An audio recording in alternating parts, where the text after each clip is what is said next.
El tercero, médica. Y como cuarto punto, el apoyo e intervención psicosocial en enfermedades críticas, muerte y duelo por coronavirus. Esperemos que todos ustedes también nos colaboren teniendo sus micrófonos en silencio y así poder aprovechar al máximo este panel del día de hoy. Daremos entonces paso al señor Diego Andrés Echeverri Uribe, quien es voluntario de la Cruz Roja Colombiana, seccional Quindío, con el primer tema, Derechos Humanos, Derecho Internacional Humanitario y Corte Penal Internacional. Gracias, muy buenas tardes para todos. ¿Ahí me están escuchando? ¿Sí? Supongo. Sí, señor, sí, señor. Bien. Muy bien. Escuchamos perfectamente, muchas gracias. Bien, muchas gracias. Bueno, pues en todo este proceso de formación virtual que estábamos desarrollando, pues la idea es que hoy lleguemos como a algún tipo de conclusiones o mejor avancemos un poco más en el tema. Vale decir que cuando hablábamos en las oportunidades que lo hicimos sobre derechos humanos, derecho internacional humanitario y sobre la Corte Penal Internacional, pues esos temas como los abordamos, pues obviamente fue muy corto el tiempo. Estas materias son muy extensas y pues por ende pensar que durante una hora vamos a tocar todos los temas es muy difícil, pero bueno, hoy la idea es justamente poder entonces resolver algunas preguntas que se hayan generado a partir de aquellas oportunidades o a partir de lo que hoy podamos tocar acá.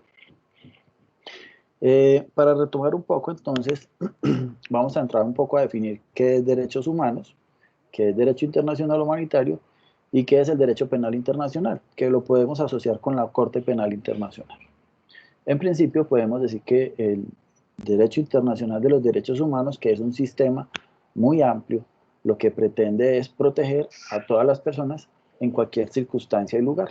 Es decir, el derecho internacional de los derechos humanos es un sistema que está conformado por muchos tratados internacionales que hay, digamos, de dos categorías, desde el punto de vista universal, en el marco de Naciones Unidas, y desde el punto de vista regional, en el marco de la Organización de Estados Americanos, para el caso nuestro, en las Américas y el Caribe.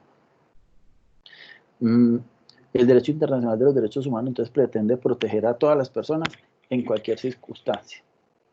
Mientras que el derecho internacional humanitario sí, digamos, tiene un ámbito de protección más particular, más especial, y tiene que ver con la existencia de conflictos armados. Cuando se presenta un conflicto armado, no quiere decir que los derechos humanos no apliquen o no existan o no tengan una función. Lo que pasa es que el sistema de protección concreto para esas situaciones se conoce como derecho internacional humanitario. Pero si uno coge esos dos sistemas de protección, derechos humanos y derecho internacional humanitario, podemos ver que ambos tienen muchas cosas en común. Por ejemplo, que protegen a la persona humana, ¿sí? Que protegen a la persona a partir del respeto por la dignidad humana. Entonces vemos, por ejemplo, normas en común como la protección a la vida, como la protección a la integridad física y mental, como la prohibición de la esclavitud, la prohibición de la tortura, la atención o el respeto por los derechos de los niños y de las mujeres y de las comunidades vulnerables. Esos son elementos que comparten los derechos humanos y el derecho internacional humanitario y que convergen finalmente o redundan en la protección de las personas. Insisto, el DIH es en el marco de los conflictos armados, es decir, cuando hay enfrentamientos bélicos. No todo enfrentamiento por el uso de las armas se puede reputar como un conflicto armado.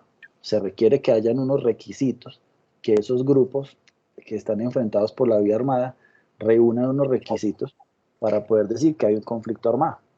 Si esos grupos, por ejemplo, una pandilla de un barrio, una pandilla de una comuna, si esa pandilla, que no obstante poder utilizar las armas, no obstante hacer un enfrentamiento armado, pues si esa pandilla, ese grupo, no reúne los requisitos suficientes, no se podría decir que hay un conflicto armado con ellos.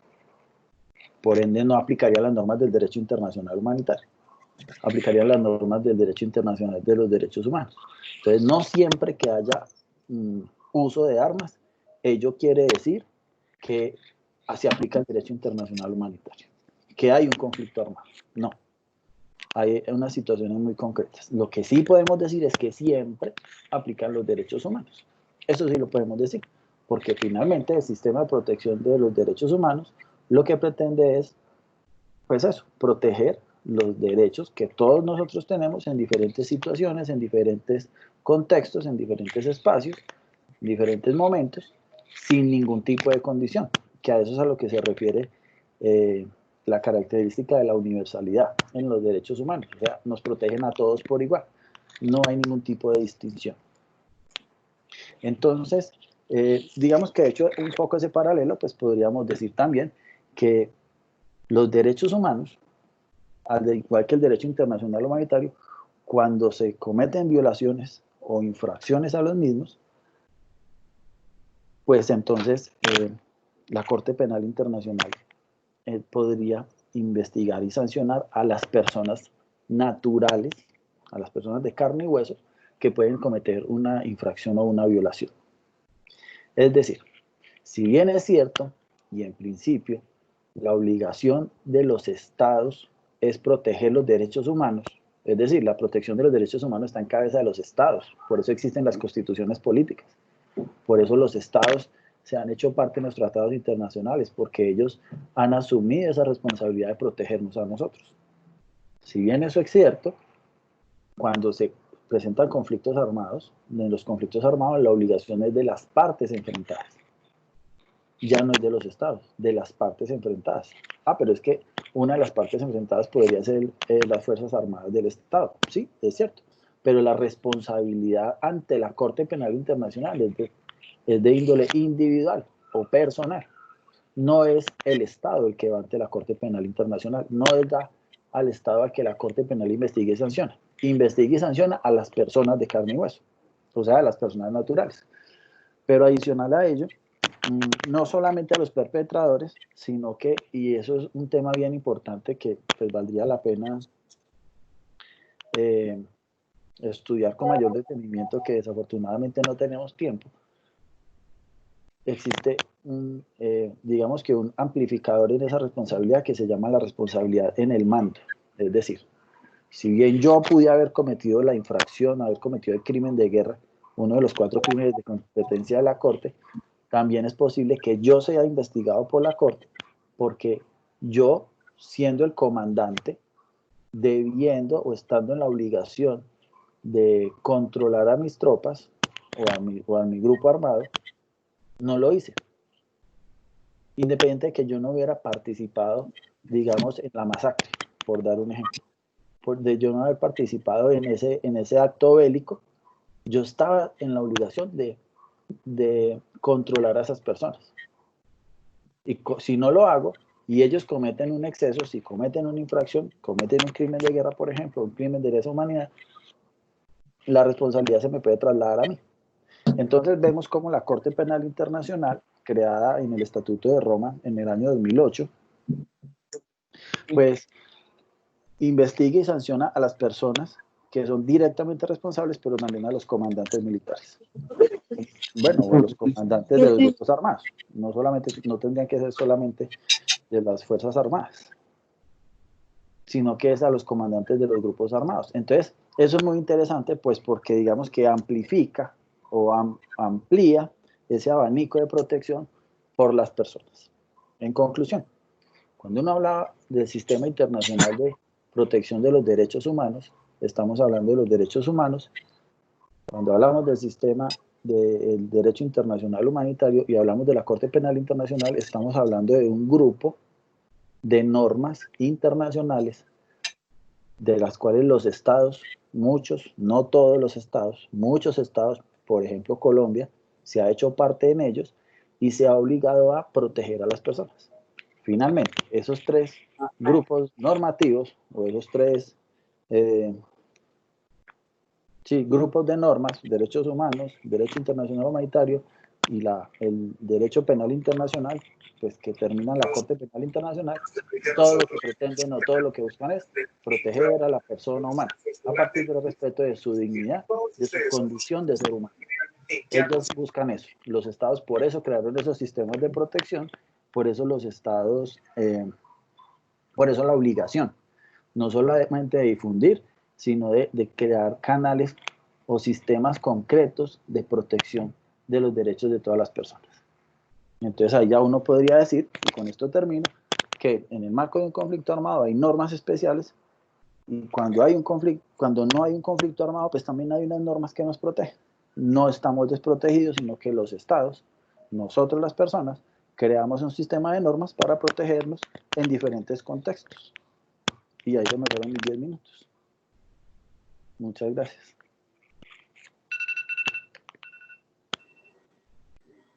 Muchísimas gracias, docente Diego Andrés Echeverri Uribe, voluntario de la Cruz Roja Colombiana, seccional Quindío. Y a todos ustedes también les agradecemos por hacer parte de este panel de saberes, como cierra el primer ciclo de conferencias virtuales desde la Cruz Roja Colombiana seccional Quindío y la Cruz Roja Colombiana seccional Cundinamarca de Bogotá. Gracias, docente. Y daremos paso a continuación al señor Luis Manuel Martínez, voluntario de la seccional Córdoba y colaborador de la seccional Cundinamarca de Bogotá, con el eje temático de educación en el riesgo de minas antipersonal, pues conocido como todos nosotros como ERM. Señor Manuel. Hola, muy buenas tardes, muchísimas gracias. Entonces, ya les comparto la presentación.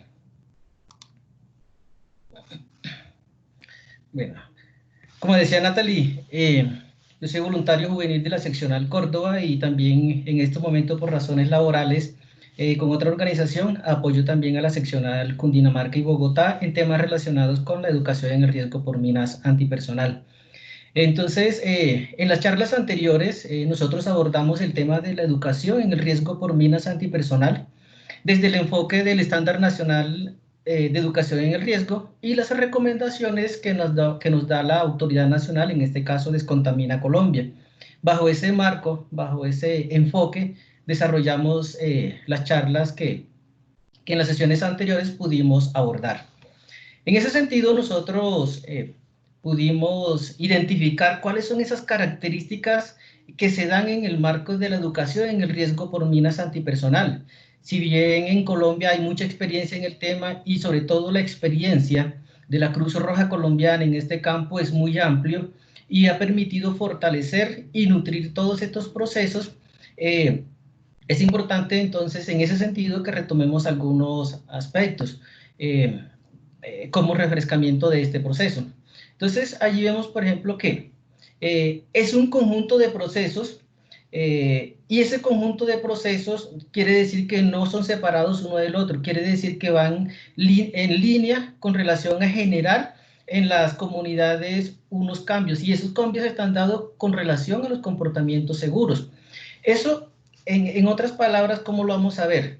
Significa que vamos a obtener información de estadística, porque Descontamina Colombia trimestralmente recoge unas estadísticas y las expone para que todos tengamos la información. Esas estadísticas, como decíamos en las charlas anteriores, nos dan unos elementos muy importantes. ¿Cuáles son esos elementos? Nos permite saber quiénes se están accidentando, quiénes se están viendo más afectados, qué comunidades, en dónde, cómo se están afectando. Es decir, si es por un artefacto explosivo tipo mina antipersonal o es por una trampa explosiva o una munición sin explosionar. En, digamos, el rango de edades, si son estudiantes, si son hombres en edad productiva, si son mujeres, cuándo, cómo, todos esos elementos son valiosos en el tema de la educación en el riesgo por minas antipersonal y es uno de los 3 elementos que vamos a ver más adelante. Entonces, allí digamos que toda esa información nos permite a nosotros establecer unos pasos a seguir para poder impactar de una mejor forma el desarrollo de nuestras actividades. Entre ellas, perdón, ¿me están viendo la presentación? No, en este momento, no. Eso es para la aplicación de Mac. Bueno, ¿aquí? Ahí sí. Muchísimas gracias. Entonces les decía que hay unos pasos o unos elementos a tener en cuenta, entre ellos la preparación. Esa preparación significa que vamos a obtener información relevante, vamos a obtener información real de las comunidades, información que nos va a permitir caracterizar todo este proceso. ¿A través de dónde obtenemos esa información? De la evaluación de necesidades. Esa evaluación de necesidades nos permite interactuar en 3 niveles o en 4 niveles. El nivel nacional, el nivel departamental, el nivel municipal, pero el nivel comunitario. Estos cuatro ámbitos o estos 4 niveles nos permiten definir, bueno, cuál es el lineamiento nacional, qué políticas que hay a nivel departamental, qué se está haciendo a nivel municipal, qué capacidades hay, pero en la comunidad es valioso porque nos dice cómo se están afectando las personas, qué necesidades tienen, cómo se comunican, cómo tienen la información. Y esto es fundamental para nosotros cuando estamos planeando y desarrollando actividades de educación en el riesgo por minas antipersonal.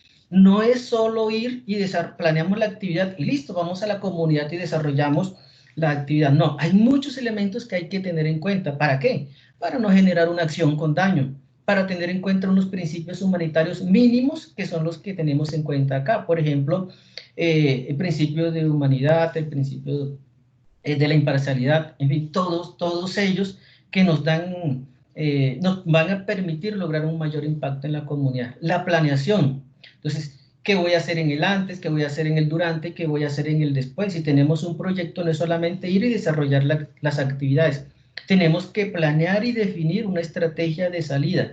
¿Qué capacidad instalada va a quedar en la comunidad para cuando una vez nosotros ya no estemos desarrollando las actividades, la misma comunidad pueda seguir desarrollando esas actividades, pueda ir haciendo réplica de los comportamientos seguros? Y la implementación, bueno, ya ponemos en marcha todo esto que ya planeamos con base a las características de la comunidad, con base a su contexto cultural, a su contexto social, a la forma en que ellos se comunican, en fin, todo ello. Y siempre mantenemos una evaluación y un monitoreo sobre el desarrollo de las actividades. Con relación a la cultura de comportamiento seguro para reducir el riesgo, es decir, vamos a generar una cultura de comportamientos que le permitan a las comunidades, digamos, no salir afectadas más de lo que están por esta problemática. ¿La problemática de quién? De las minas antipersonal, las municiones sin explosionar y las trampas explosivas. La imagen nos representa, digamos, cuál es toda esa variedad de culturas y de contextos sociales que encontramos en Colombia. Esto significa que yo no puedo ir a desarrollar una actividad en un municipio A igual que como lo desarrolla en el municipio B. No, cada comunidad tiene sus propias características. Nosotros debemos tener la capacidad de poder leer esas comunidades, leerlas en materia de comunicación, en materia de contexto, en materia de saber quiénes son los que más están afectando, en qué momento voy a dar el taller, cuándo me es permitido o cuándo no me es posible desarrollar el taller. Sea si yo voy a utilizar la metodología del taller, porque también puedo utilizar otras metodologías de intervención o interacción comunitaria para poder lograr un mayor impacto. Entonces, por eso es importante esta lectura, saber dónde y con quiénes vamos a desarrollar las actividades de educación en el riesgo por minas antipersonal. Entonces, todos estos elementos fueron los que pudimos desarrollar en las charlas anteriores. Luego la ARM nos dice que hay unos elementos de los cuales nos podemos valer para poder desarrollar las actividades, el contexto cultural, el contexto social, los materiales, pero todo eso lo hacemos apoyándonos ¿en qué? En la difusión de información pública. Esto es, desarrollar una serie de materiales, no sé, tanto audiovisuales, que nos permitan llegar a las comunidades de una manera asertiva, que las comunidades se sientan representadas, que no generen temor, que sean amigables en ese lenguaje a las comunidades y que ellas los motiven a adoptar esos comportamientos seguros. Lo demás es también, con relación al tema de educación y capacitación, es todo el proceso que nosotros desarrollamos en las comunidades, con los comportamientos seguros, con los mensajes que llevamos para que las comunidades lo adopten y eviten, digamos, exponerse frente a ese riesgo de estos artefactos explosivos. Y la gestión del riesgo comunitario hace relación a que la comunidad debe ser participativa, debe identificar, apoyar todos estos procesos para identificar los riesgos que están presentes en ella. Es decir, que la comunidad no tiene que ser un agente pasivo, sino un agente activo. Pero, ojo, esto no significa que hay que invitarlos a que vayan e identifiquen dónde están las zonas de riesgo, no, o dónde están los artefactos explosivos, no, sino que es con relación a cómo pueden en un momento determinado aumentar sus capacidades para responder a una situación problemática, en este caso la presencia o sospecha de artefactos explosivos. Entonces, tanto la difusión de información pública, los talleres y la gestión comunitaria permiten abordar en un contexto mucho más amplio, un contexto mucho más acercado a las características de la comunidad y generar comportamientos seguros. Bueno, el tema de preguntas, experiencias, ideas y aportes ya lo desarrollaremos al final de la jornada, como ya Natalie nos había informado. Muchísimas gracias. Muchísimas gracias de nuevo al ponente Luis Manuel Arroyo Martínez, voluntario de la Cruz Roja Colombiana, seccional Córdoba. A continuación, daremos paso al ponente Hernando Luis Urbina Toncel, quien es el coordinador de construcción de paz y doctrina de la seccional Cundinamarca Bogotá, con el eje temático Misión Médica. Adelante. Muchas gracias, Natalia. Muchas gracias a todos por la participación, por estar hoy aquí cumpliéndonos nuevamente esta cita, por su puntualidad y por su compromiso. Desde la seccional Cundinamarca y Bogotá, desde que iniciamos este proceso, hemos querido buscar las estrategias para poder abordar diferentes temas y que sean de actualidad y que podamos realizarlo en estos momentos que lo estamos desarrollando. Entonces, bienvenidos nuevamente. ¿Me confirman, por favor, si se está viendo la presentación? Sí se ve, Hernando. Afirmativo. Muchas gracias. Bueno, nuestra sesión de misión médica tuvo lugar entre el 10 y el 11 de junio, 2 sesiones en las cuales tratamos toda la temática de lo que es misión médica, hablamos del contexto histórico, hablamos de las consecuencias humanitarias que traía, sobre el derecho internacional humanitario, su base y demás, que hoy trataremos de abordar y de hacer un recorrido por esa temática que tratamos en ese momento. Y luego tratar de enfocarnos un poco en aquellos aspectos que ustedes nos resaltaron en el ejercicio de la encuesta de opinión, que de pronto como volando o no se profundizó muy bien, también entendiendo de que el tiempo no nos permite de pronto profundizar más en ciertos temas, pero que trataremos hoy, de acuerdo a sus opiniones y de acuerdo a sus comentarios, profundizar en esos temas. Esta gráfica muestra un poco el avance de las infracciones e incidentes de emisión médica del 2016 hasta el 2019, donde podemos ver que tuvo una disminución en los 3 años 16, 17 y 18, pero que desafortunadamente en el 2019 hubo un repunte de infracciones e incidentes a la misión médica, casi que duplicó, o mejor dicho, duplicó la cifra obtenida en el 2018. Un tema que preocupa tanto a las instituciones como demás entidades que trabajan o que trabajamos para poder abordar estos temas y disminuir esta afectación. No obstante de eso, se presenta el 2020 con la emergencia del COVID y que ha disparado de sobremanera los casos de infracciones e incidentes de emisión médica tanto a nivel regional como en cifras nacionales, y que hoy en día vemos nosotros las noticias en la televisión y en los noticieros de ataques a los médicos, a los hospitales, amenazas, en fin, que lo que hace es dificultar y afectar la prestación del servicio de salud. Como consecuencias humanitarias, lo que esto trae es que las personas que lo necesitan, aquellas personas que requieren una ayuda en aspectos de salud, pues está viendo limitado el acceso. Y el personal sanitario, que es personas como todos nosotros, que son los encargados de brindar la asistencia en salud, pues por temor o por ciertos riesgos y por cuidar su persona, están en algunos aspectos limitándose en ingresar a ciertas zonas del país, ya sea por temas de conflicto o otras situaciones de violencia que afectan el desarrollo del cuidado de las personas que lo necesitan. En aquel momento también conversamos sobre la base de la misión médica en Colombia, entendiendo de que tiene como su fundamento el derecho internacional humanitario. Ya Diego tocaba un poco el aspecto del VIH, pero tenemos de que es un derecho de excepción que se encarga de proteger y salvaguardar a las personas, a los bienes de carácter civil, aquellos que no participan o que han dejado de participar en las controversias o en aquella ruptura social que conocemos como conflicto armado, y que entendemos de que hay conflictos armados internacionales y conflictos armados no internacionales.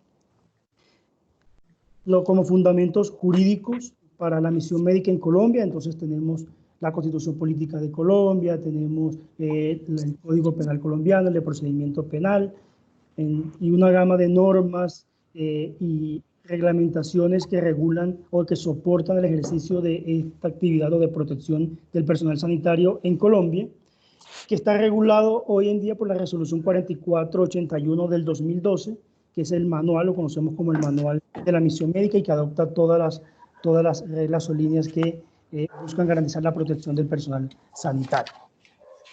Este manual o resolución 4481 pues, se nos establece qué es la misión médica, y entendemos de que es toda actividad que se encarga de ayudar, prevenir, asistir o brindar una asistencia en salud, exclusivamente en salud, a personal que lo requiera, y que como misión médica entendemos las instalaciones, los bienes, los medios de transporte, el personal y los equipos, que en sí también son los elementos de la misión médica. Entonces, aquí podemos ver en la presentación cuáles son los elementos que componen la misión médica: unidades sanitarias, personal sanitario, actividades sanitarias, medios de transporte sanitarios, equipos y medicamentos, que tienen todos estos aspectos o elementos en común, que deben ser de destinación exclusiva para la atención en salud.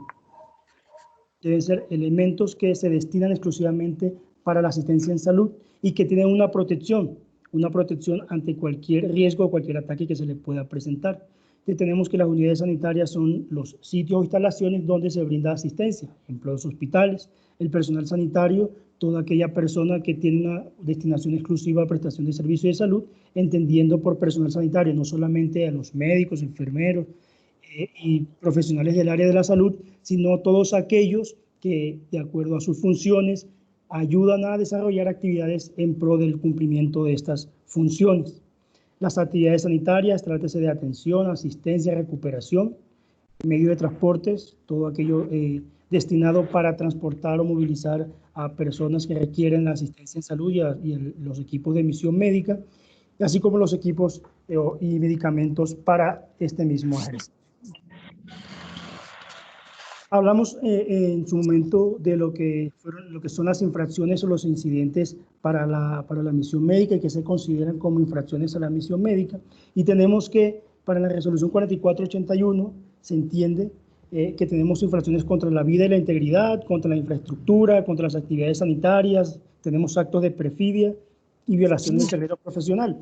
Todo aquello que en el marco del conflicto armado o de otras situaciones de violencia atentan o afectan en la prestación, prohíban o retarden la prestación del servicio de salud.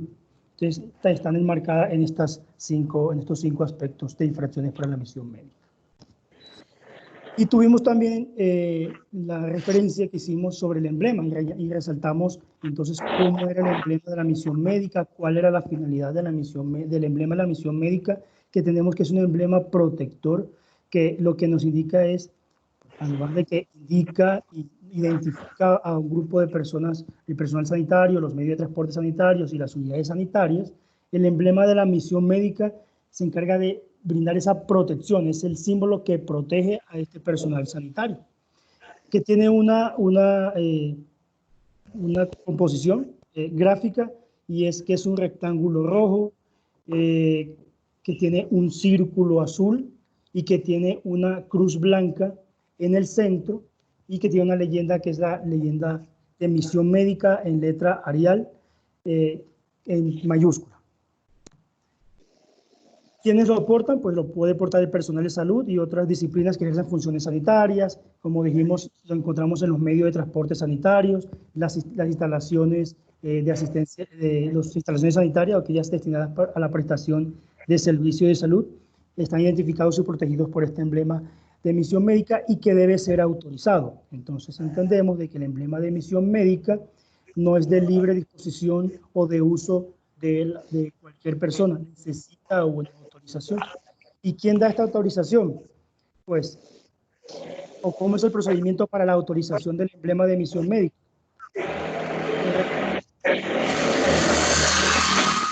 Agradecemos por favor colocar en silencio los micrófonos. Gracias. Entonces, el representante legal de las instituciones sanitarias, dígase hospitales, clínicas, centros asistenciales, llena el formato de solicitud de emblema de misión médica que lo encontramos en la resolución 4481, con los datos que ahí solicita, los envía a la Secretaría de Salud, sea distrital, seccional, departamental o local, para que previo estudio de requisitos se proceda a la autorización del emblema de misión médica. Esta autorización está o va regida bajo un acto administrativo en el cual la Secretaría autoriza la utilización del emblema de misión médica a la institución o instalación que lo solicita de salud. Y en cuanto al personal sanitario, ¿quién está autorizado para dar o quién es el encargado o facultado para dar la autorización del emblema de misión médica? Pues la Secretaría de Salud distrital, departamental, seccional o local. Y para el personal que está trabajando, está directamente vinculado, empleado a una institución de salud, pues el gerente que ya tuvo, o la persona jurídica que ya tuvo la autorización dada por la Secretaría de Salud correspondiente, puede autorizar a que su personal utilice este emblema de misión médica y que este va atado o va unido a la utilización de una tarjeta de identificación cuyo modelo están viendo ahorita mismo en pantalla en la presentación, donde se dan unos datos básicos para la identificación del personal o la persona de salud que puede portar el emblema de misión médica.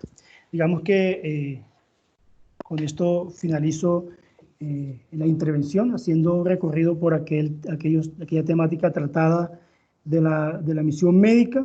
Y si hay alguna duda, pregunta o inquietud, pues al finalizar los resolveremos.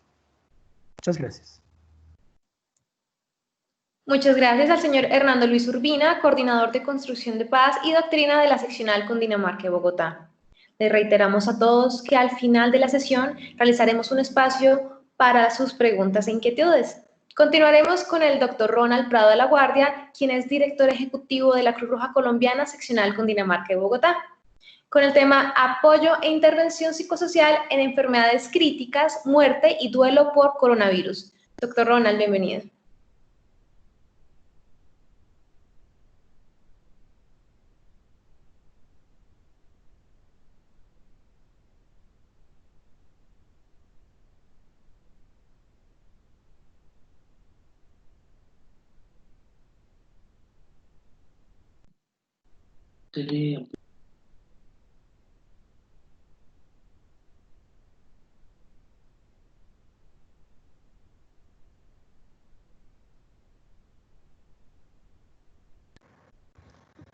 Tiene su micrófono apagado, doctor.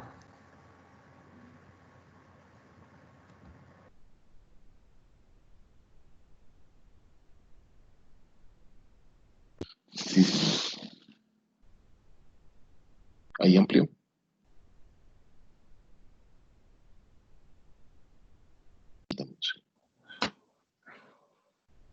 Le reitero a todos, continuaremos con el doctor Ronald Prado de la Guardia, quien con la temática Apoyo e Intervención Psicosocial en Enfermedades Críticas, Muerte y Duelo por Coronavirus. Adelante, doctor. Muy buenas noches a todos. Vamos a hacer un pequeño recorrido rápidamente sobre lo que hablamos en relación con los efectos de la pandemia por coronavirus sobre las personas. Importante recordar lo que hablábamos frente a la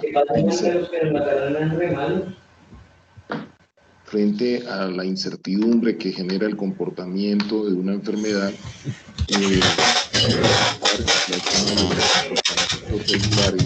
de todas las epidemias o de las enfermedades emergentes, donde la gente y los profesionales de la salud se encuentran con una patología donde no está toda la información confirmada, y cada acción que se adelanta o cada propuesta de conocimiento relacionada con la epidemia ha tenido que ser replanteada o reconsiderada por variaciones, y hoy la confirmación de existencia de serotipos del virus, un proceso mutante de acuerdo a las poblaciones donde va teniendo efectos o va haciendo presencia.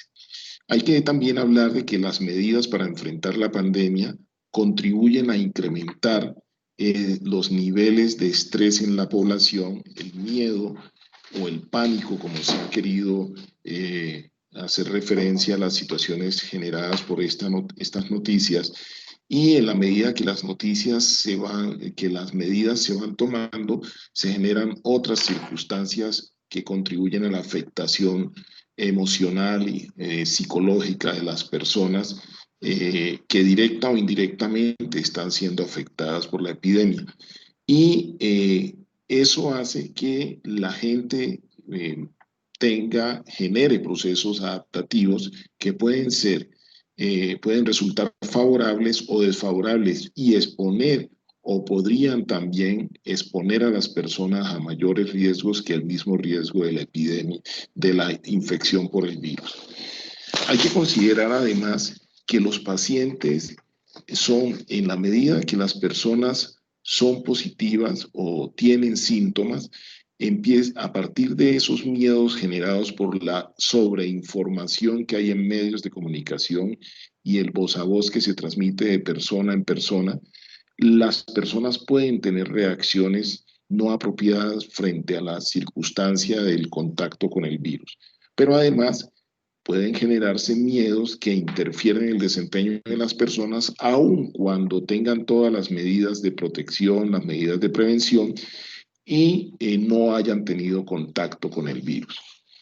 También considerar que la enfermedad en su comportamiento incierto siempre tendrá la marca del riesgo de muerte, del riesgo de complicaciones y del riesgo de tener que ingresar a una unidad de cuidado crítico.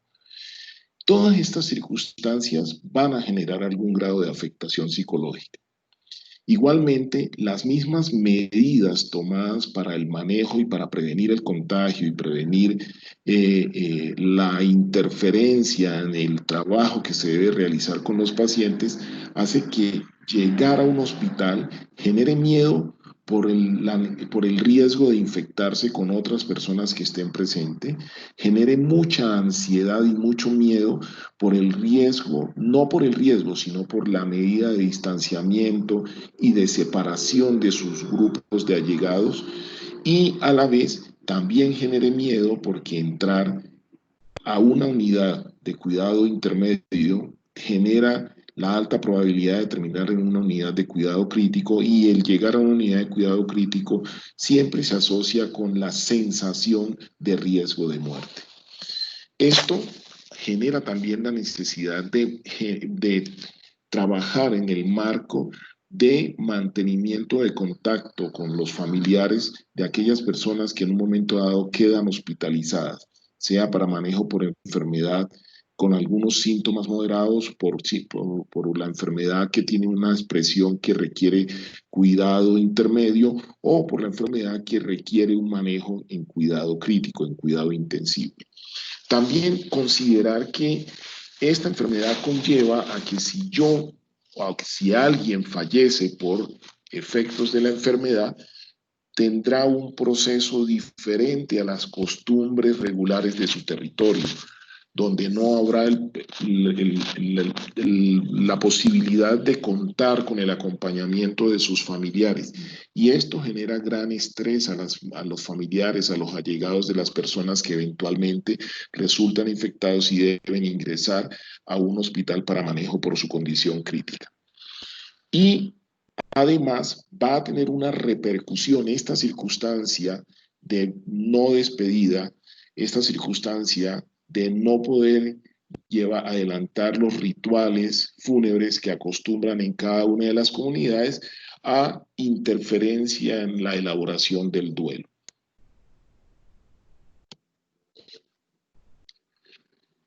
Considerar que todas estas circunstancias generan unos niveles de ansiedad elevados y generan cambios en el comportamiento de las personas.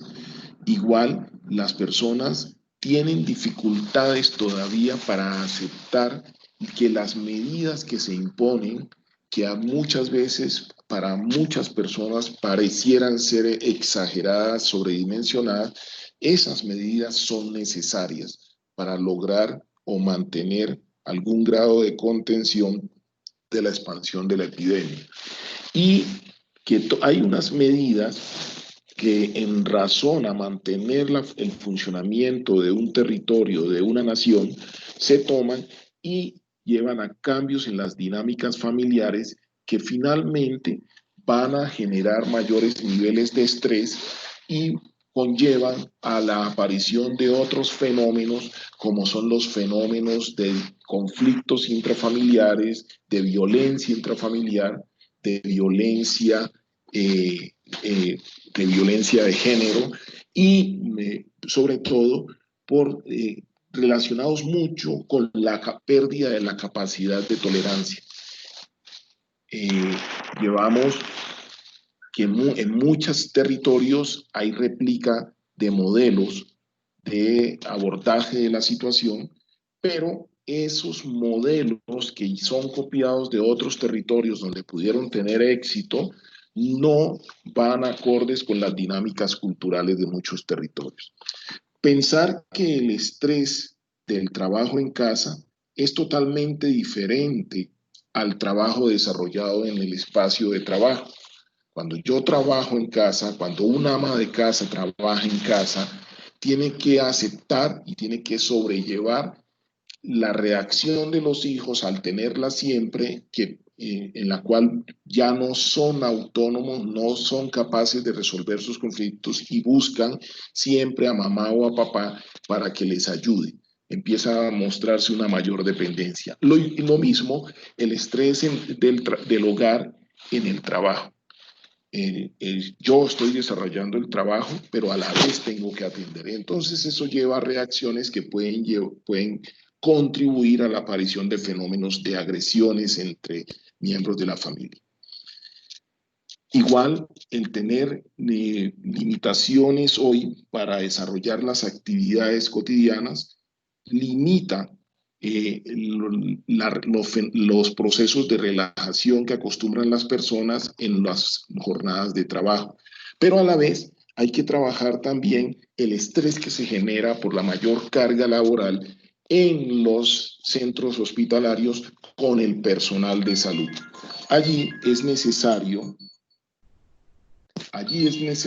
considerar que hay que hacer abordajes específicos para el control de esos mayores niveles de estrés y el efecto de esa situación que ha cambiado, que ha intensificado el esfuerzo del trabajo del personal de salud. Eso nos lleva a tener que considerar equipos comunitarios de intervención, de apoyo psicosocial y de intervención psicológica a la comunidad y equipos de intervención permanente a los trabajadores del sector salud, tanto a nivel de sus espacios de trabajo como en actividades que se organicen de tal manera que periódicamente sean objeto de abordaje y les facilite canalizar esos niveles de estrés y conservar su capacidad de trabajo, evitando fenómenos de burnout, fenómenos de quema del trabajo.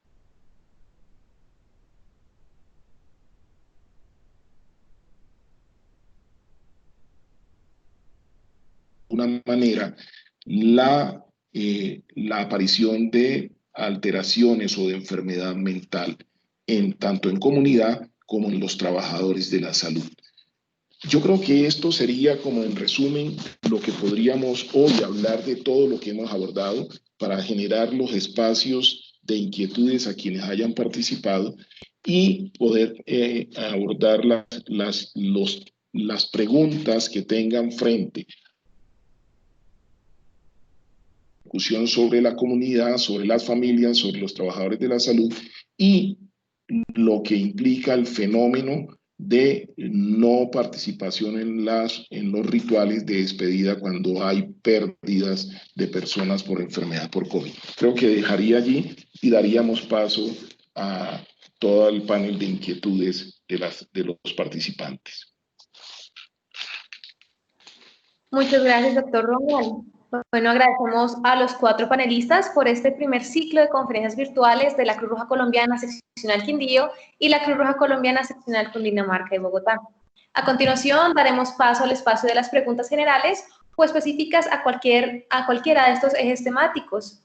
Damos inicio con una pregunta de la señora Alicia Torres para el ponente Diego Andrés Echevarría y nos indica: señor Diego, la segunda vicepresidente del Senado, quien fue la compañera sentimental de Tiro Fijo y Timochenko, negaron el reclutamiento de menores y el abuso sexual de mujeres y niñas durante el conflicto armado interno, incumpliendo, para decir la verdad.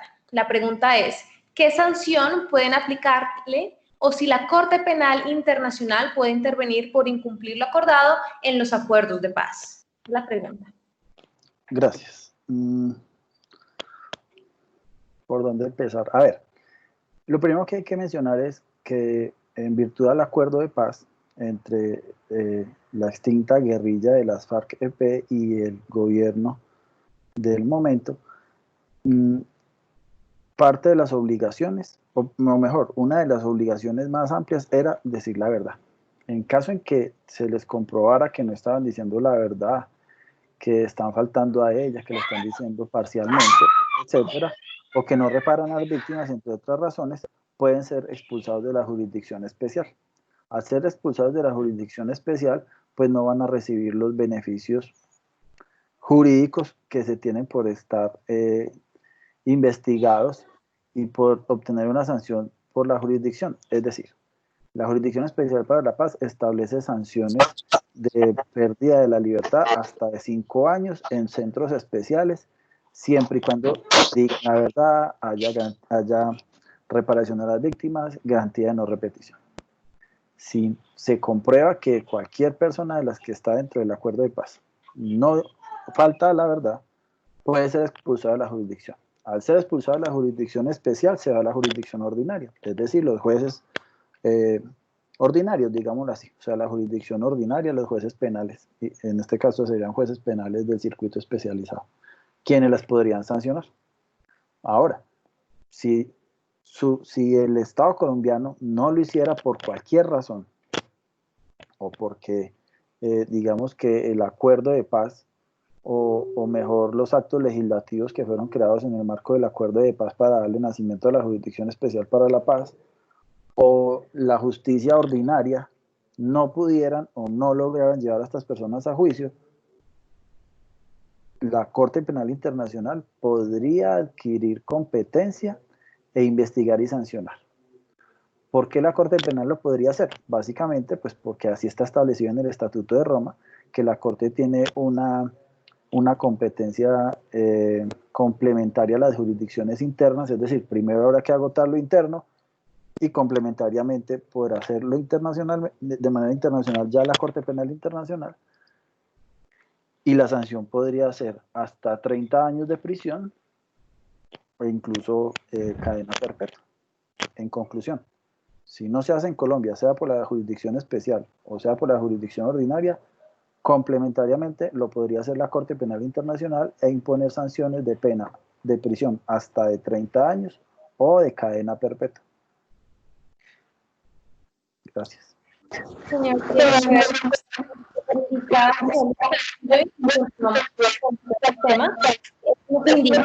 cómo es el término Rosa Blanca. ¿Testimonios no valen? Natalie, no se te entiende. ¿Me escuchan un poco mejor? Bueno, nos indica el señor Luis Castillo. Tenemos el testimonio de las niñas de la Corporación Rosa Blanca. ¿Estos testimonios no valdrían?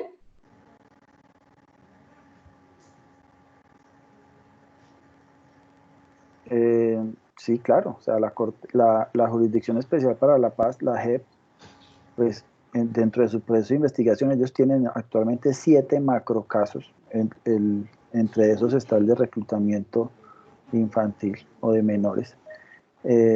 Claro, ellos podrían hacer uso o sea, recaudar las pruebas en el proceso de investigación, incluso podrían ser esos testimonios, precisamente pues porque lo que se busca es llegar a la verdad. Sí podrían ser. Muchas gracias. Continuamos con una pregunta para el doctor Ronald Prado, ya que nos indica la señora Alicia Torres. ¿Cómo pueden hacer el duelo los familiares de los cadáveres que están desaparecidos en Barranquilla, en la Clínica Murillo y en la Clínica del Prado?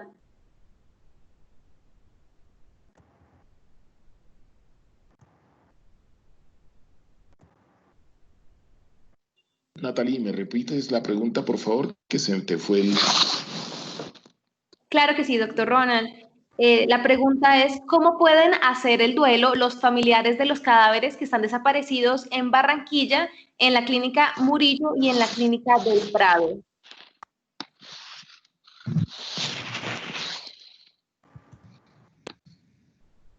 ¿Cómo pueden hacer el duelo? Yo diría, ¿cómo debemos hacer la intervención a esos familiares que tienen familiares desaparecidos en estas clínicas en Barranquilla? Yo diría que debería existir un equipo de apoyo de las clínicas de apoyo psicosocial que hicieran el abordaje en función de facilitar el duelo de estas personas, mientras se hace el rastreo de los cuerpos de las personas fallecidas.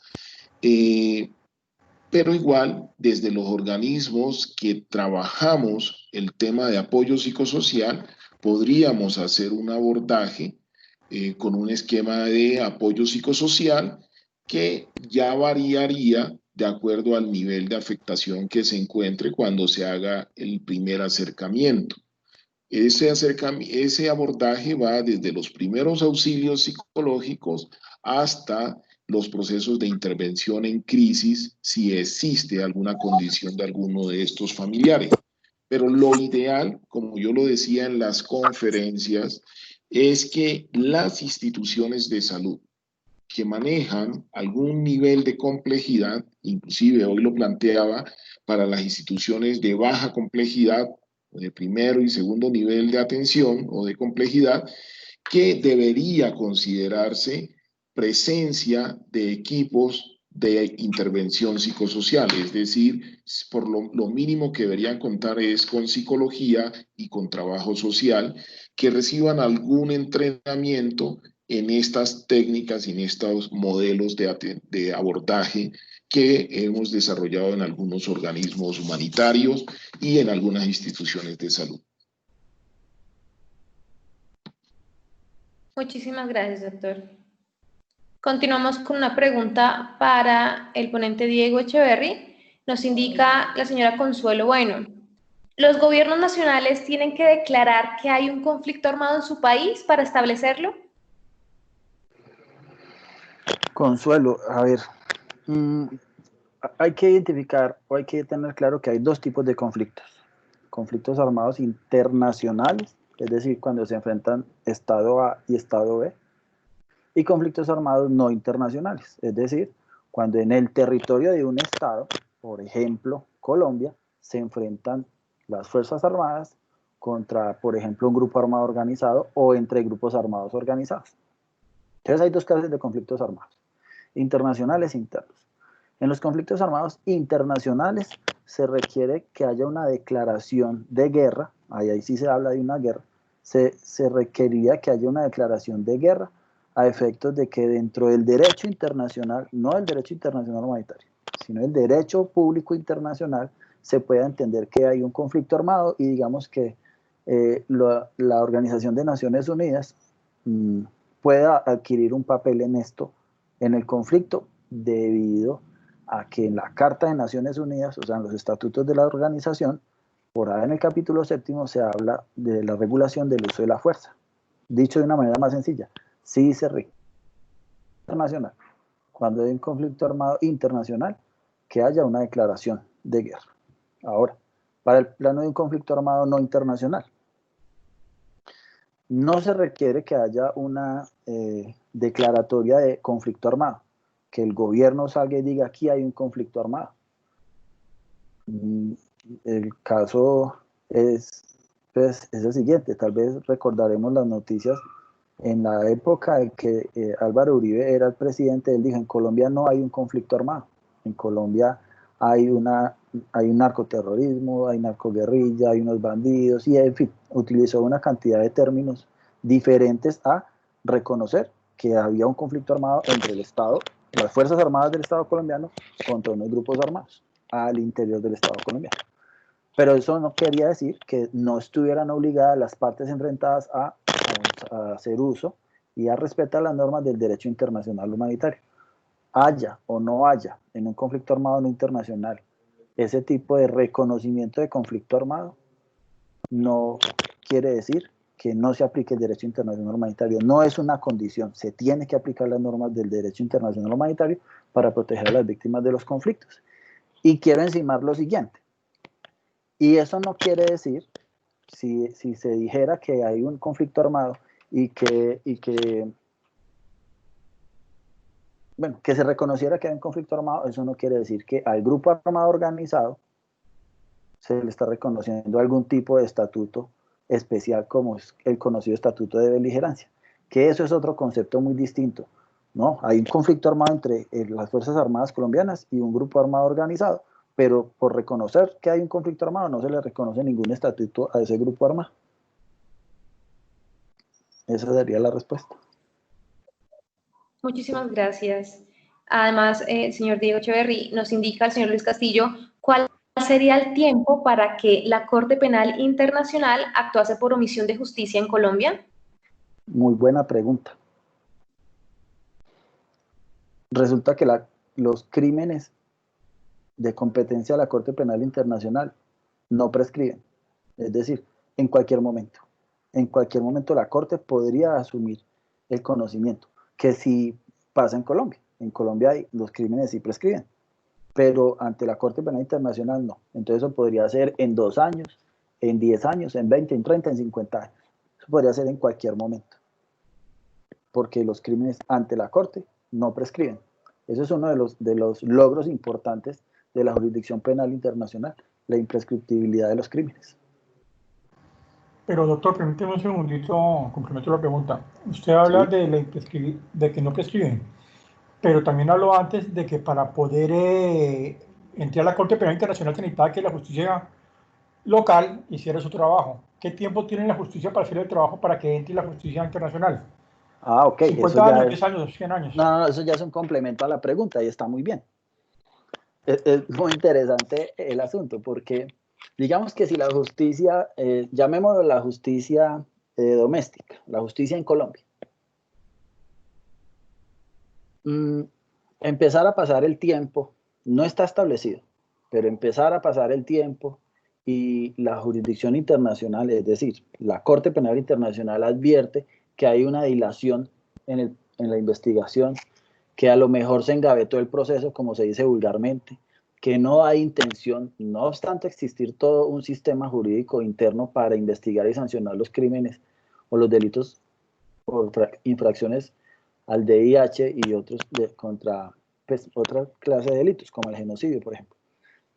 No obstante existir el sistema interno, si el sistema interno no lo hace porque no tiene intención, porque engaveta el proceso, porque hace un juicio de protección, es decir, investiga a alguien como para hacer ver que sí lo investigó, pero lo sanciona con horas de prisión por una masacre, por ejemplo, por un genocidio, y lo sanciona con horas de prisión, pues entonces eso permite o eso es una seña de que el Estado, en el ejemplo, el Estado colombiano no tiene la intención de lograr una verdad, una justicia y una reparación.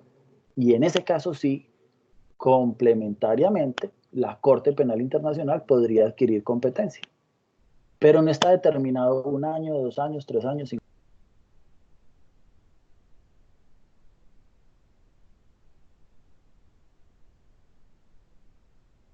Se silenció tu micrófono, no se escucha.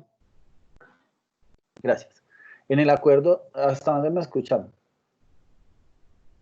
Iba a hablar sobre en el caso colombiano sobre el acuerdo no, se de escuchó paz, hasta donde dijiste que no había no un estaba término. estipulado 1 año, 2 años, hasta ahí. Ah, ok. Por la No justicia hay un constitucional. término en el caso colombiano. No hay un término.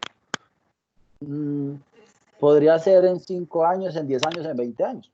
Eso dependiendo de cuál sea, digamos, el grado de impunidad o qué tan graves mejor hayan sido la perpetuación de los crímenes dentro del Estado colombiano, dentro de la nación colombiana. Pero para el caso concreto de Colombia, pues digamos que ahí sí hay, de facto, apareció un término, donde sí habrá que esperar. Y ese término es el del acuerdo de paz. En el acuerdo de paz se dijo que la Jurisdicción Especial para la Paz tendría un término de máximo 10 años, que se puede ampliar por otros 10 años. En conclusión, hay 20 años.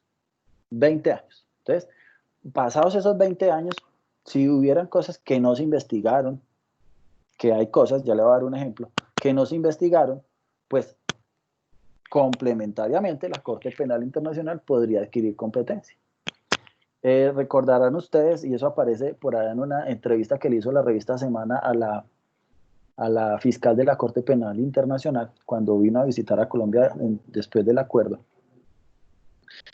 Y la fiscal le decía al gobierno colombiano, le decía, muy bien el acuerdo de paz, pues celebramos que se haya celebrado un acuerdo de paz, se ha dado fin a uno de los conflictos armados internacionales más extensos que ha tenido, o tal vez el más extenso que ha tenido el planeta, pero en el acuerdo de paz ustedes no hablaron sobre la responsabilidad de los comandantes, que se acuerdan que yo les mencionaba ahora, la obligación que tienen los comandantes de investigar, de controlar a sus tropas. Eso no quedó en el acuerdo de paz.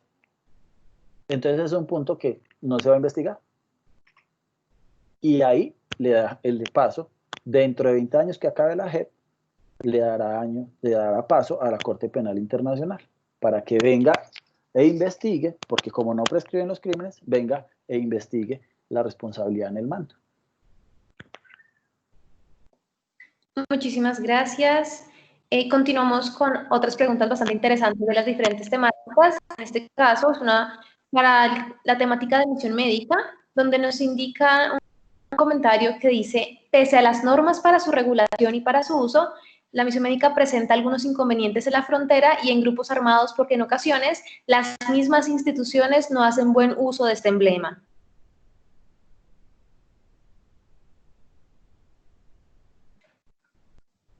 Esta es pregunta para Hernando Luis Urbina, coordinador de Construcción de Paz y Doctrina de la Seccional Cundinamarca de Bogotá.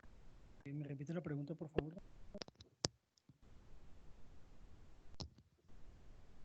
Natalie, ¿me repite, por favor, la pregunta?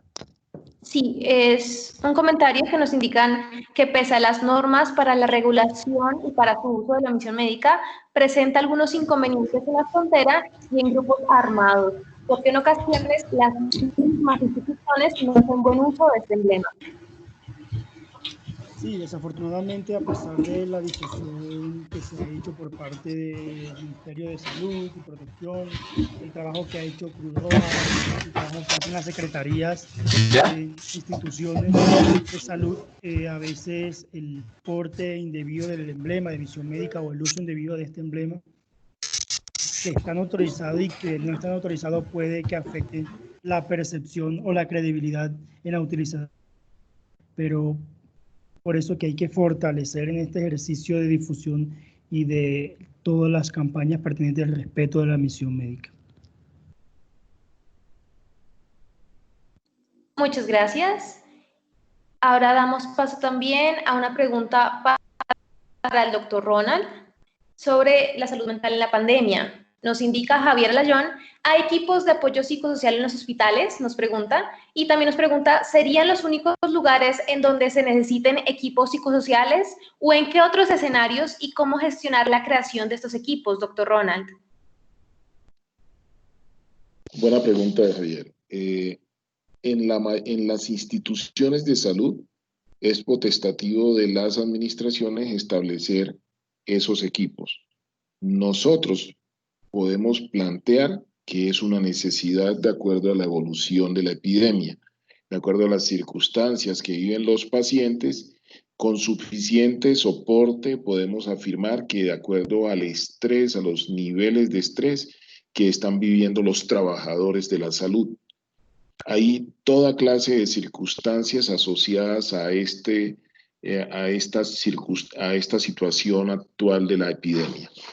Los equipos psicosociales no solo son en las instituciones de salud. Los organismos de socorro como la Cruz Roja contamos con equipos de apoyo psicosocial donde hay desde voluntarios entrenados para brindar los primeros auxilios hasta voluntarios profesionales en el campo de la salud mental con entrenamiento, experiencia y especializaciones en psicología de emergencias o en psicología clínica que les favorecen o les facilitan la realización de intervenciones en crisis y de procesos psicoterapéuticos. Para el caso nuestro, pues la intervención debe ir hasta la intervención en crisis, porque de ahí en lo adelante tenemos en Colombia un sistema de seguridad y salud, de seguridad social en salud, y al cual se pueden canalizar las personas cuando requieran otro tipo de abordaje. A nivel comunitario, es factible establecer estos equipos de salud mental o de apoyo psicosocial. Ustedes han visto que acaba la Administración Distrital de Bogotá de informar la implementación de 10 equipos de salud mental, de respuesta en salud mental, que van para las comunidades y los equipos de trabajo de las instituciones de salud. Eso que acaba de presentar la Administración Distrital es parte de un proceso que propuso la Cruz Roja a la Secretaría de Salud para desarrollar.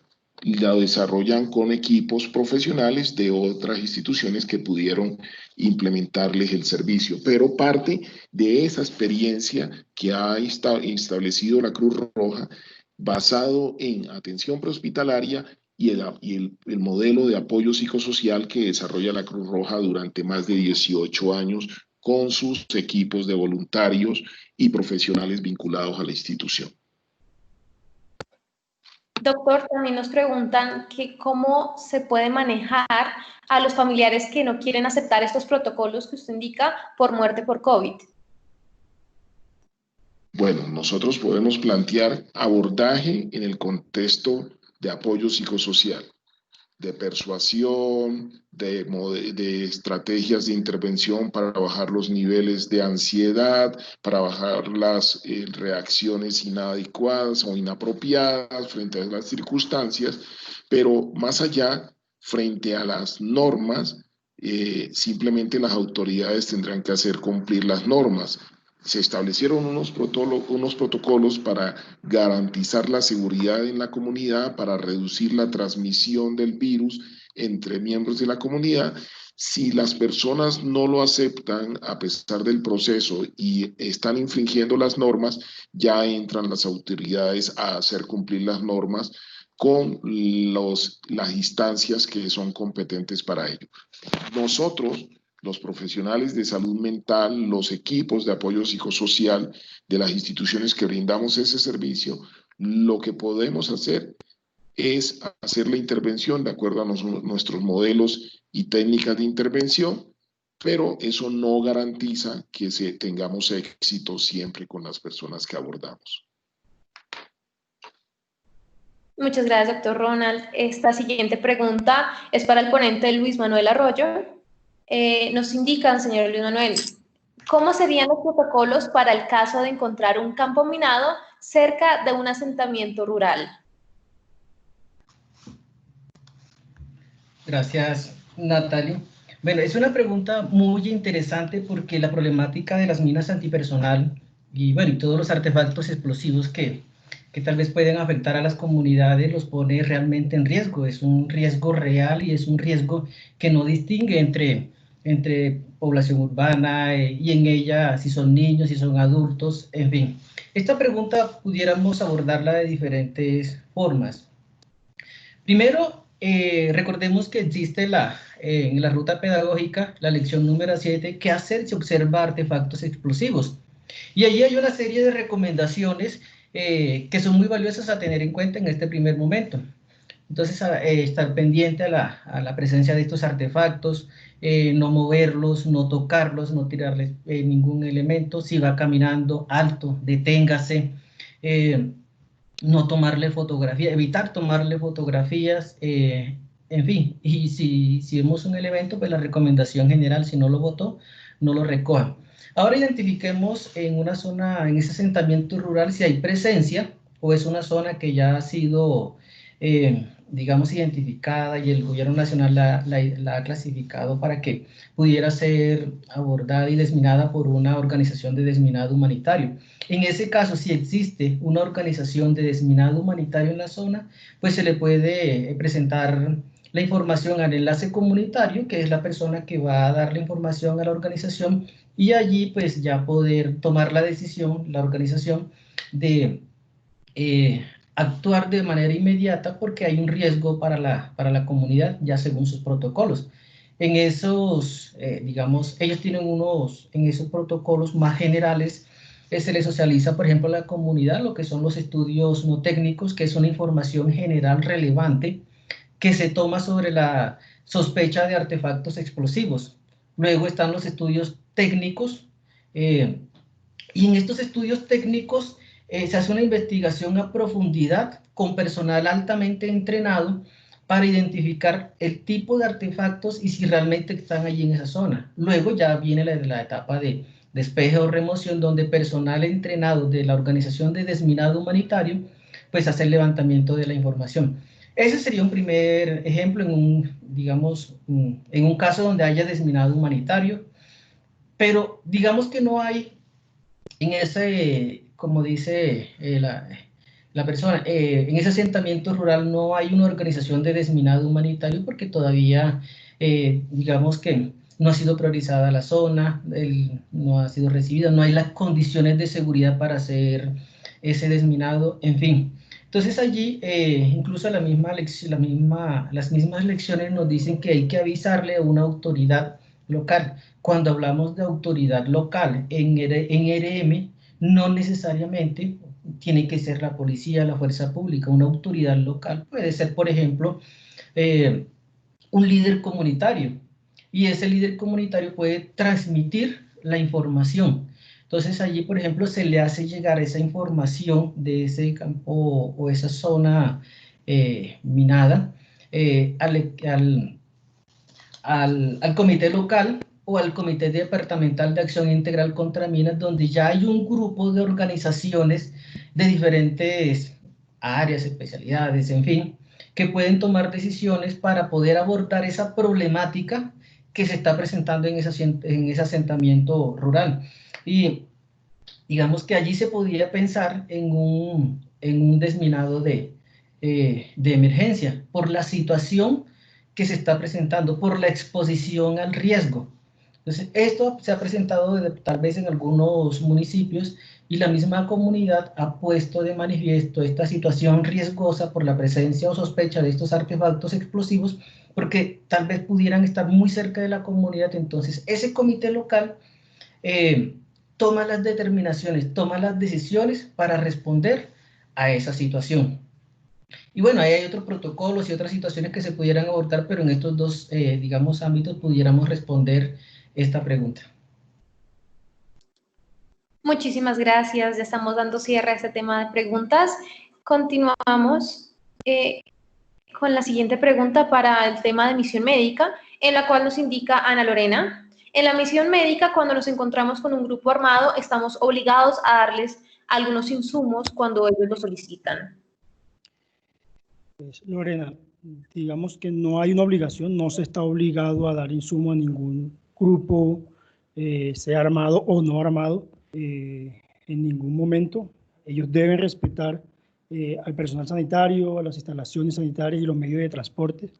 Hay que tener en cuenta que en caso de un desplazamiento se encuentra algún incidente, pues debe tenerse en cuenta que se tiene el deber de la asistencia en salud, pero no es obligación de entregar insumos cuando estos sean solicitados.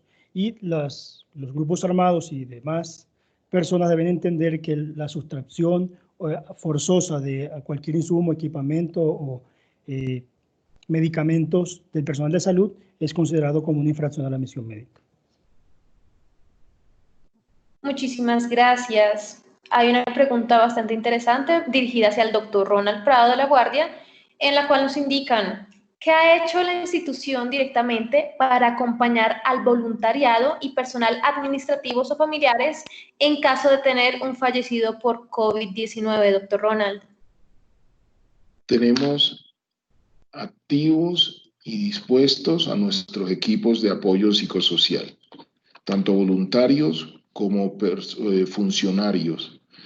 A nivel de nuestra seccional, por ejemplo, está además el equipo de talento humano, tiene un programa de salud mental para hacer el trabajo con los diferentes trabajadores, pero a nivel de apoyo psicosocial está contemplado los equipos de apoyo psicosocial, y hoy tenemos creada una unidad de apoyo psicosocial o una unidad de salud mental compuesta por enfermero y psicóloga que están desarrollando el trabajo. Además, hemos desarrollado con el personal de salud de nuestra red de centrales de urgencias de los SAMU y los equipos de atención extramural, atención domiciliaria, hospitalización en casa, atención y seguimiento de pacientes COVID, referencia y contrarreferencia. Hemos desarrollado un programa de apoyo psicosocial con acompañamiento de caninos, en los cuales se hizo la intervención y se evaluó la respuesta del personal de salud. Esto es lo que puedo mostrarles así en una forma global, lo que hemos desarrollado al interior de nuestra institución. E igual ha habido acompañamiento a voluntarios que han reportado algún nivel de afectación por alguna circunstancia en el contexto familiar. Muchas gracias, doctor Ronald. Y a continuación, y dando cumplimiento al tiempo establecido para la sesión, leeremos la última pregunta, también dirigida para usted, doctor. Ana Lorena nos indica que ella quiere preguntar que tiene un paciente con COVID-19, cuando se le da aislamiento obligatorio, después que pasa el aislamiento, si es cierto que se considera paciente recuperado con el virus y no se lo transmiten a otra persona y no requiere que le realicen la segunda prueba para saber si está completamente recuperado del virus.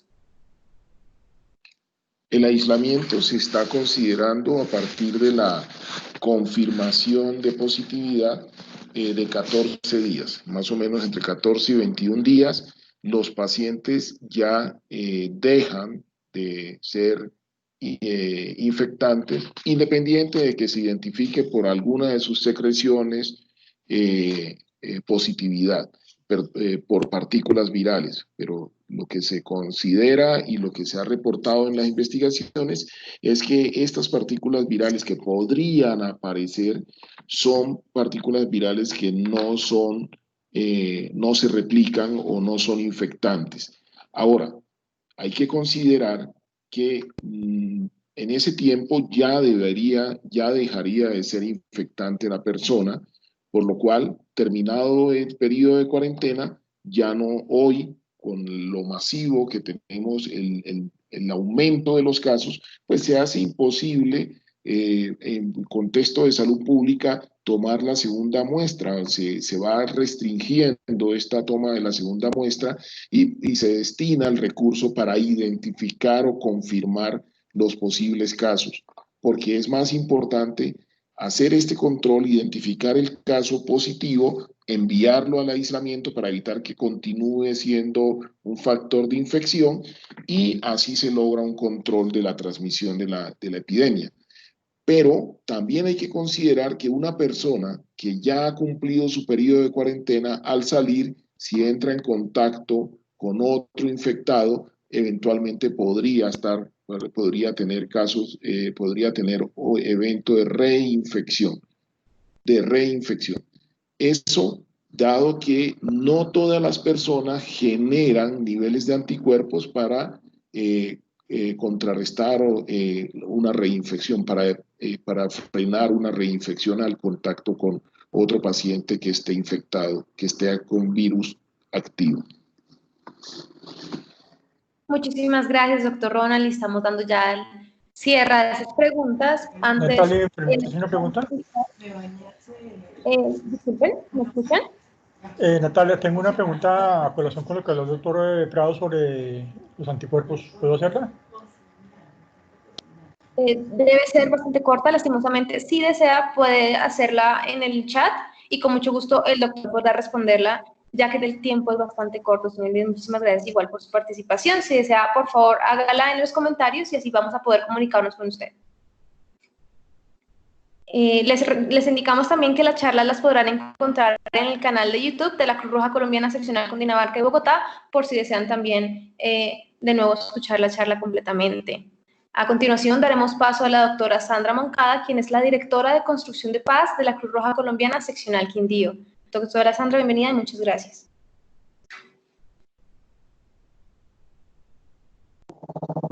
Natalie, muchas gracias. Bueno, muchas gracias a todos por la participación en este panel de saberes. A nuestros panelistas, muchísimas gracias por esta participación en estos conversatorios.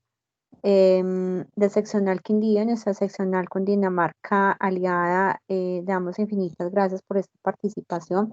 Esperamos seguir compartiendo y estar con ustedes en los próximos conversatorios que ya los estamos preparando para continuar en esta temática, lo que ustedes han pedido de acuerdo a la encuesta que se realizó al terminar este ciclo. Con este panel de saberes damos concluido este primer ciclo de conversatorios y bueno, seguir esperando y contar con la participación de ustedes. De nuevo, muchísimas gracias por la participación y el llamado que ha hecho la seccional Cundinamarca y la seccional Quindío, y vamos a continuar en este proceso. A todos mil gracias y una feliz noche para todos.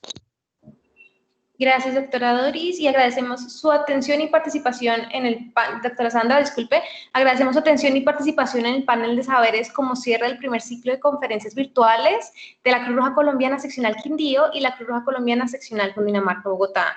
Esperamos haya sido de su agrado y le recordamos que nos conectaremos al futuro y que las próximas sesiones serán con horario de 6:30 a 8 de la noche, de 6:30 a 8 de la noche. Por favor, antes de desconectarse, recuerden que las personas que no se han inscrito aún, está en el mensaje de chat el link para su inscripción a estos paneles. Muchísimas gracias, doctora Sandra, de nuevo, gracias. A usted muchísimas gracias, Natalie.